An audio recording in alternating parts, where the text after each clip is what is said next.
Animal সিনেমাতে আমরা রণবীর কাপুরের মানে আলিয়া ভাটের বরের আমরা অ্যালফা মেল ভার্সন দেখেছিলাম। এবার তারই বউ আলিয়া ভাটের আলফা ফিমেল ভার্সন নিয়ে আসতে চলে যাচ্ছে নতুন সিনেমা জিগড়া।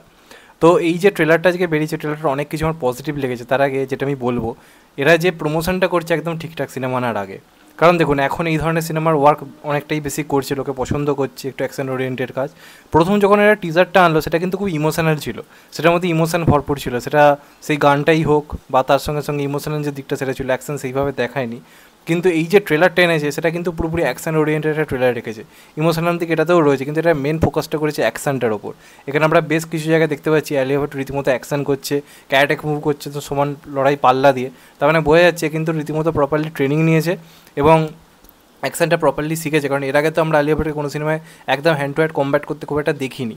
হলিউডে একটা কাজে করেছিল, কিন্তু সেটা খুবই যে বিরাট পরিমাণে ছিল তা নয়, একটা ভার্সান আমরা তার দেখতে পেয়েছিলাম। কিন্তু এইখানে কিন্তু আলিয়া ভাটের একটা অন্য ভার্সান আমরা পাচ্ছি। এবং এখানে যে দিদি ক্যারেক্টারটা প্লে করেছেন আলিয়া ভাট, বাকিদের থেকে কিন্তু অনেকটা আলাদা একটা ক্যারেক্টার। মানে মানে এমনি স্বাভাবিক নর্মাল, কিন্তু যখন থেকে জানতে পারছে ভাইয়ের সাথে কিছু হয়েছে, এ কিন্তু মানসিকভাবে পুরো ভেঙে পড়েছে। এবং এই যে এদের মানসিকভাবে ভেঙে পড়া মানে এরা যে আকুশি করতে পারে, এই টাইপ যে ক্যারেক্টারগুলোতে আলিয়া ভাট কিন্তু বরাবরই খুব ভালো করে। তো এইখানেও কিন্তু সেটা ফুটে উঠছে, যে ওর নিজের হাতের নাচ কেটে নিতে চাইছে যাতে ওর সঙ্গে দেখা করতে পারে, ও কী আছে খোঁজ করার জন্য ওর মধ্যে যে মানে ব্যাকুলতাটা, সেটা দারুণভাবে ফুটিয়ে তুলেছে। প্লাস যেটা হচ্ছে অ্যাকশনটা, ওর যে ট্রেনিং যে প্রসেসটা, গাছে উঠতে গিয়ে গাছ থেকে পড়ে যাচ্ছে, তারপর হ্যান্ড টু হ্যান্ড কম্ব্যাট করছে, ট্রেনিং নিচ্ছে, এই ব্যাপারগুলো কিন্তু ট্রেলারের মধ্যে দারুণ রয়েছে। এবং এই ধরনের ক্যারেক্টার, চ্যালেঞ্জিং ক্যারেক্টার আলিয়া ভাটের চেয়ে ভয়ঙ্করভাবে ভালো এই মুহূর্তে কেউ প্লে করতে পারে না, এ নিয়ে কোনো সন্দেহ নেই। একটা এই ধরনের সিনেমাকে একা টেনে হিট করানোর ক্ষমতা কিন্তু আলিয়া ভাটের রয়েছে, সেটা রাজি হোক বা সেটা গঙ্গুবাই হোক। এই ধরনের কাজগুলো আলিয়া ভাট ছাড়া কেউ এখন করতে পারবে না বলিউডে, এই নিয়ে কোনো কিন্তু সন্দেহ নেই। এই ধরনের ক্যারেক্টারগুলো, তো এইখানে এই জিনিসটা দারুণভাবে প্রেজেন্ট করা হয়েছে। বেদাং রায়নারের যে ক্যারেক্টারটা খুব ইন্টারেস্টিং লাগছে, যে ওকে মানে বিদেশে গেছে কোনো কারণে ভুলবশত ফাঁসিয়ে দেওয়া হয়েছে, ওকে জেলে বাজেভাবে আটকে রেখেছে, টর্চার করছে, আর এর কাজ হচ্ছে জেল ভেঙে ওকে বার করে আনা, যেহেতু ও দোষী নয়। তো এই হচ্ছে গল্পের প্যাটার্ন। এবার গল্পের মধ্যে অন্যরকম কিছু সাবপ্লট থাকতে পারে, ও কী করেছে, আদৌ কি ও দোষী নাকি দোষী নয়, বা এদের ব্যাক স্টোরি কী, এই চরিত্রটা কেন এরকম, সেগুলো তো রয়েছে। কিন্তু মেন যে অ্যাট্রাকশানটা, যে অ্যাকশান করে যে বাঁচিয়ে আনা যে ব্যাপারটা, যেটা প্রথম ট্রেলারে মিসিং ছিল, আমি বলেছিলাম ট্রেলার 2 মানে সেকেন্ড যে জিনিসটা আসবে, ট্রেলার সেকেন্ড হয়তো আর অনেক কিছু রিভেল করবে।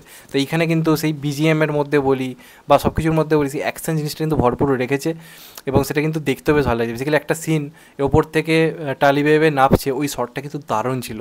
স্লো মোশনে যে শটটা দিয়েছে ওটা দারুণ। এছাড়া বেশ কিছু অ্যাকশন সিকোয়েন্স কিন্তু ভালো হয়েছে, দেখতে ভালো লাগছে। মানে সিনেমা হলে কিন্তু এনজয় লাগবে আমাদের দেখতে।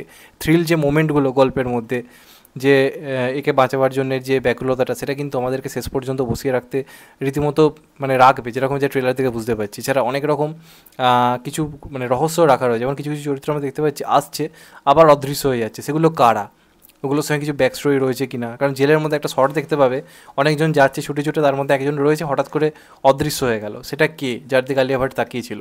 এই কোশ্চেনগুলো কিন্তু রয়েছে। আর ভাসানওয়ালা তো একজন ভালো পরিচালক, তো যেটা তার বড় স্কেলের একটা কাজ আসছে। এবং ধর্মা প্রোডাকশন রিসেন্টলি যে অ্যাকশন কাজগুলো করছে বেশ কিন্তু হাটকে টাইপ, তো সেই হিসেবে এই কাস্ট ব্যাপারটা এক্সপেকটেশন রয়েছে। একদমই প্রপারলি পুজোর টাইম করে রিলিজ করছে 11ই অক্টোবর।